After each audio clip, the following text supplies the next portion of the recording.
Muy buenas tardes, estamos en una nueva edición de Incluyendo, donde justamente vamos a tratar un poco la cuestión de los centros de día, ¿no?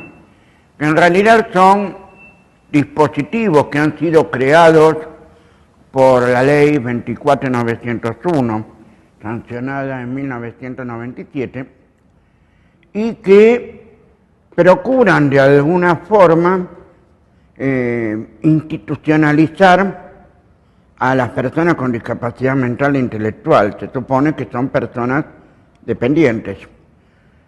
Por eso, un poco para tratar de esclarecer el verdadero rol de los centros de día,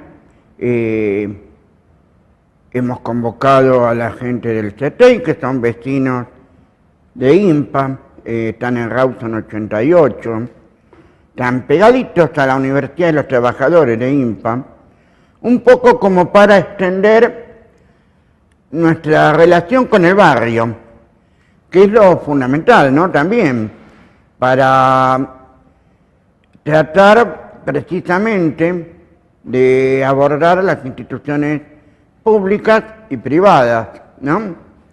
Y la cuestión de los centros de día tiene también que ver, y mucho, con las políticas estatales en materia de discapacidad. ¿Por qué? Porque precisamente estos centros son la mayoría privados y no hay un debido correlato estatal en esa materia. Sí hay atención hospitalaria, porque, por ejemplo, tenemos el Centro de Salud Mental Ameguino, por ejemplo, en la Ciudad de Buenos Aires, o el Hospital de Psiquiatría Torcuato de Alvear, en el barrio de Chacarita, pero en sí mismos centros de día a nivel estatal prácticamente no hay. Son dos cosas absolutamente diferentes, porque los hospitales y los centros de salud mental lo que atienden es atención ambulatoria, ¿no? Y buscan superar determinados episodios, ¿no? Como por ejemplo los que ocurren en cada una de estas personas, ¿no? O sea, episodios puntuales. No cuestiones crónicas o que no sean episódicas, sino que sean permanentes. Y en esto podemos seguir hablando, porque también se habla de centros educativos terapéuticos, ¿no? Son otra modalidad dentro de los que conocen centros de día, para precisamente buscar una relación con la sociedad de las personas con discapacidad mental e intelectual. El tema de cuál es una y cuál es otra está muy dividida dentro de los autores, ¿no? Porque se habla, o más bien vulgarmente se conoce a la discapacidad mental como aquella que lleva al desconocimiento, a la despersonalización del sujeto. El ejemplo más común es la esquizofrenia, la doble personalidad, ¿sí? En cambio, la discapacidad intelectual es de otra índole. ¿Por qué? Porque se refiere al proceso de interacción del sujeto con el conocimiento, es decir, donde lo intelectual, el desarrollo de lo intelectual no alcanza los niveles que debiera tener. Y entonces, allí se produce una de las primeras cuestiones que siempre se tratan de abordar, ¿no? Que es lo más común, lo educativo es algo sustantivo, fundamental, y generalmente lo que más comúnmente se conoce como retraso mental o retraso madurativo. Dentro de los retrasos madurativos tenemos como ejemplo todo lo que es trastorno generalizado del desarrollo, TGD, autismo, síndrome de Down, ¿no? Y depende de ese grado, van a ser escolarizados o no, o hay diferentes pautas para su escolarización. El tema, la cuestión es que lo que siempre se ha criticado es aquello de aquellas instituciones donde el chico canta, el chico baila, el chico pinta. Ahora, ¿qué va a hacer de su vida después cuando adulto? Es la principal crítica que podemos hacer a un conjunto de instituciones que están trabajando en esta materia actualmente. Y la cuestión es que hay políticas. Yo siempre digo que está la política de no hacer nada o hay políticas activas en una determinada materia, ¿sí? Y en discapacidad está la política de no hacer nada. Eso es lo que pasa en el sector público. En el sector privado,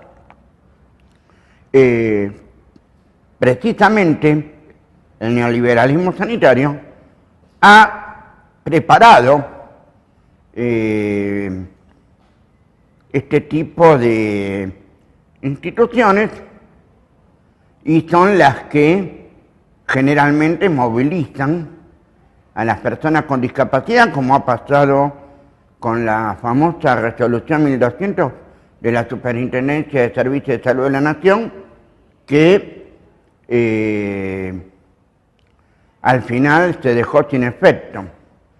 No obstante, también está la cuestión de la cobertura de las obras sociales, porque hay una ligación, ¿no? Hay una ligación económica entre centros de día, centros educativos terapéuticos y la economía de la discapacidad, ¿no? ¿Por qué? Porque ¿quiénes son los que van a solventar estos centros privados? Las obras sociales. ¿Y las obras sociales quién las va a financiar? El Estado, a través de los fondos de redistribución, ¿sí? Un fondo de redistribución que ya ha tenido 10.000 nombres diferentes, pero que en suma es precisamente el que aporta a las obras sociales la plata destinada para aquellas prestaciones de alta complejidad y baja incidencia. ¿Qué quiere decir esto? Que son prestaciones de alta complejidad, como son los centros de día, o los trasplantes, o los implantes cocleares, y de baja incidencia. ¿Por qué? Porque la población comprendida, ¿sí?, es muy poca, ¿sí? Por eso se dice que de baja incidencia, ¿no? Baja incidencia no sé hasta dónde, pero, en fin, ya en un ratito volvemos, hacemos un corte.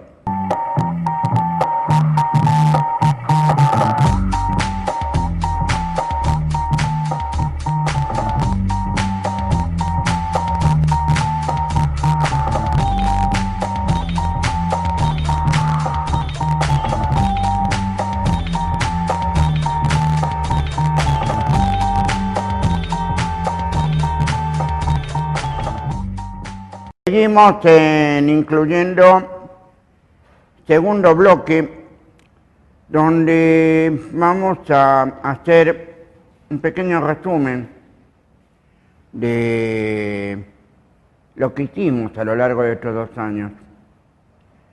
¿Por qué? Porque ya hemos cumplido un ciclo hemos cumplido un tiempo, hemos ocupado un lugar y realmente se ha hecho mucho.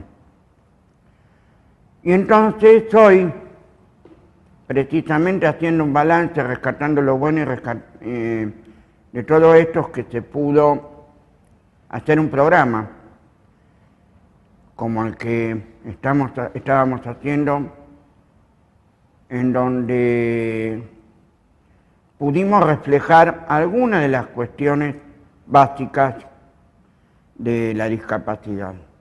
Quedarán muchísimas en el tintero, no me cabe la menor duda, pero de lo que sí estoy convencido, hoy que me despido, precisamente de que se hizo lo mejor posible para que se pudiera comprender de qué se trata este pequeño gran mundo de la discapacidad. Y entonces, hoy, tal vez con un poco de nostalgia, un poco con tristeza, otro poco con ese sentir que me caracteriza, tengo que decir hasta siempre. Y como siempre podremos estar en contacto a través del mail, a través del Facebook, para cualquier cuestión que les interese, o se comunican con el canal a barricadatv@gmail.com y seguiremos seguramente tratando de seguir incluyendo. Hasta siempre.